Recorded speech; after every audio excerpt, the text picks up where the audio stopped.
Hunger strike ang isinalubong ng ilang estudyante ng IRIS o Yuloyo Amang Rodriguez Institute of Science and Technology sa Maynila sa pagbubukas ng klase sa kanilang paaralan.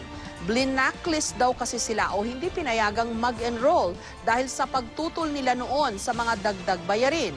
Bagay na itinanggi ng pamunuan ng IRIS. May report si Haji Rieta.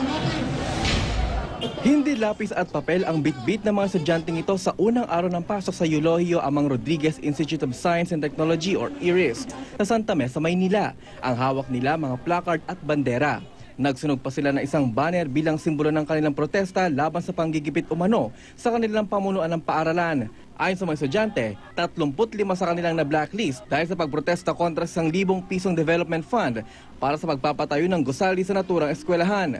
Hanggat di raw sila pumipirma ng waiver na nagsasabing di na sila sasali sa anumang kilos protesta, di sila papayagang mag-enroll. Kaya ang sagot nila, 5 araw na hunger strike.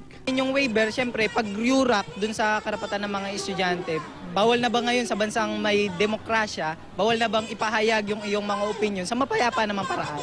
Pero tinapos na kanina ang hunger strike matapos ang dialogo sa pagitan ng mga estudyante at pamunuan ng IRIS. Walang blacklist, may mga deficiency lang po sila na dapat ayusin para maka-enroll na. In fact, bukas po, pinapapunta sila sa Office of the President para bukas agad maka-enroll yung 7 yata o 8 na. Paliwanag pa ng pamunuan ng IRIS, ang nakasaad daw sa waiver ay yung nakalagay rin sa kanilang student handbook na bawal magprotesta ng walang permit at kung makakasagabal ito sa klase. Meron po silang paglabag dito, November 26, nagkaroon po ng rally dito. Ang pag-rally ng walang pahintulot, yung disruption po ng classes. Ang student handbook kasi, nabasa ko doon kanina, is bawal talaga yung pagrarally. Kaso lang, meron tayong tinatawag na freedom of expression. Pero yung giniit ko lang kanina is alalahanin yung manner. Ang kinokontra namang development fund na gamit na raw sa pagpapaganda ng ilang classroom at pasilidad. Pero di raw ito pinatupad ngayong semester. Haji Rieta, GMA News.